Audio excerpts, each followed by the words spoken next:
Our guest tonight is Richard Forer. He was born in Trenton, New Jersey back in 1948, and incidentally, that is the year when Israel was established.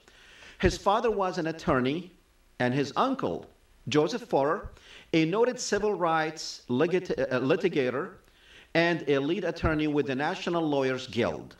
His younger brother is an attorney and former president of one of the largest Reform synagogues on the East Coast, and his identical brother is a prominent member of an ultra-Orthodox sect of Judaism. My guest tonight, Richard Forer, he is the author of Breakthrough, Transforming Fear into Compassion, a New Perspective on the Israel-Palestine Conflict. Join me in welcoming Richard Forer to the program. Richard, welcome to the program.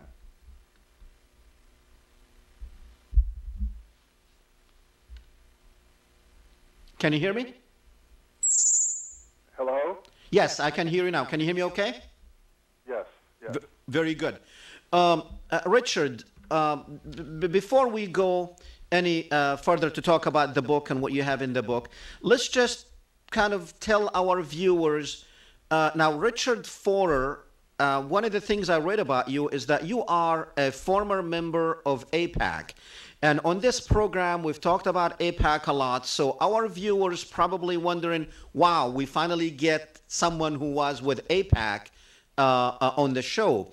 Tell me, or tell our viewers who Richard Forer is and what is it about AIPAC that made you actually join that organization?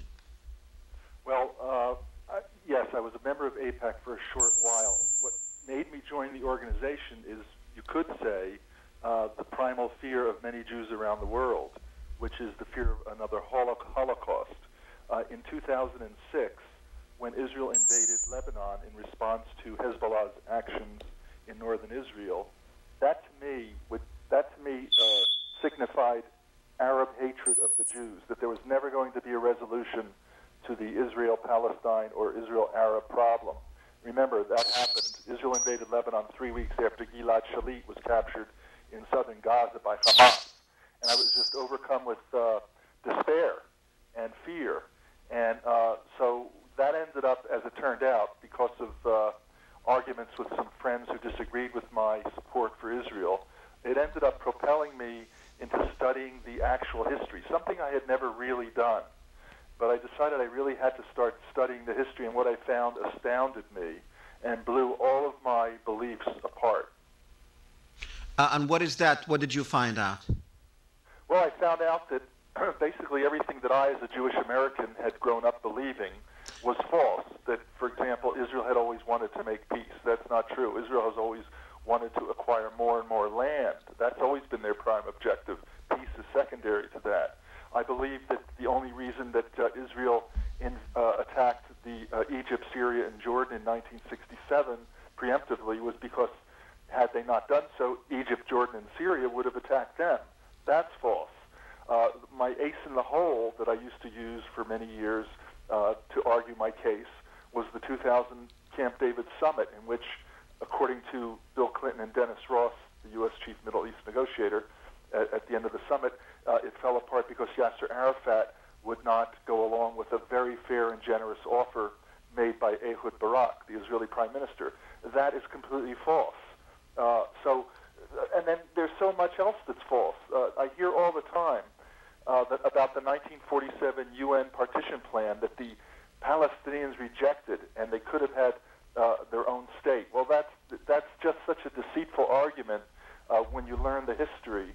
That all of this has taught me that, as I told you on your radio show, the Palestinian people have been character assassinated for over 60 years.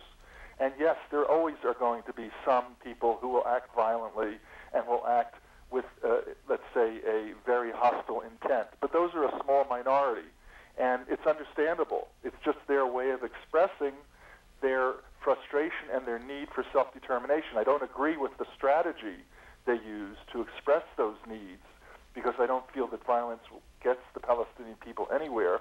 But it's understandable that people would resort to violence given the conditions they've been grown up in and the way that the entire people have been treated by the Israeli government for such a long time. Okay, so now let's get back into the Jewish community in the United States, which you were part of. Right. How were you raised believing what the Palestinians are? Well, I was raised, as you mentioned, I think you mentioned it, we were raised Reform in New Jersey. There was a large Jewish community there. And remember, this was soon after the Holocaust. I mean, I was born 3 years after the Holocaust and World War II ended. And so in the 1950s, growing up, and in the early 60s, there was often a lot of talk about how now that the Jews had their own state of Israel, there were still people in the world who wanted to kill them. Now, although Hitler was dead, and the Jews were pretty safe in Europe, now there were the surrounding Arab countries, in particular Egypt and Syria, that wanted Israel gone and wanted the Jews dead. And so this creates a lot of fear in people. And remember, Nasser was always being referred to as, especially by David Ben-Gurion, Israel's first prime minister, Nasser was always being referred to as the Hitler of the Middle East, Nasser being the leader of Egypt and the most charismatic leader in the Arab world at the time. So when you, as a child growing up, when you hear someone being referred to as a Hitler, just 10, 15 years after 6 million Jews have been exterminated, that creates images that are hard to get rid of. That creates images that really influence the way you think. So, as a Jew growing up in America, did you see Israel as your protector? I identified more as a Jew than I did as an American.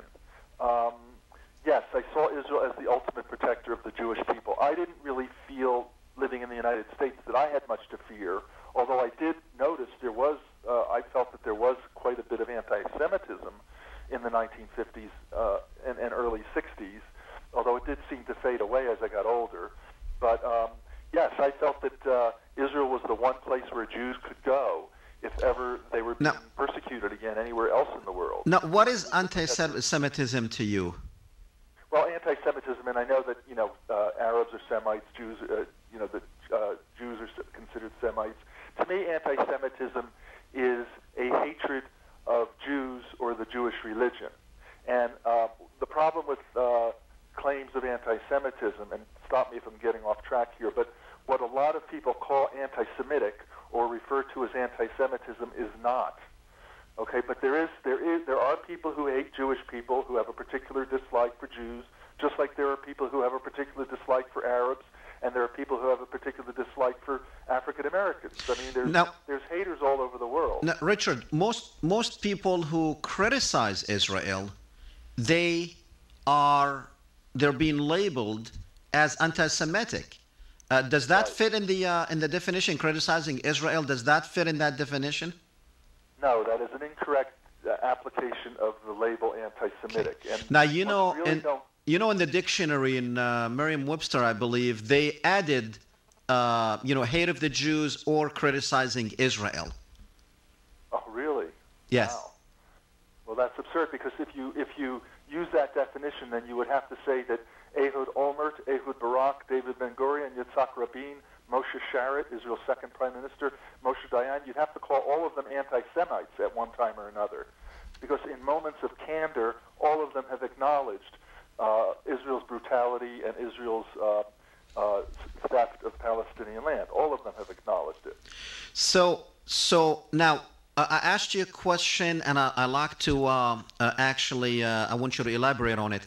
Before this transformation, or before this profound change took place within yourself, when you saw images of Palestinians, there are many images of Palestinians being killed by the Israelis, these settlements, the prisoners, these roadblocks and checkpoints, the wall, the apartheid wall.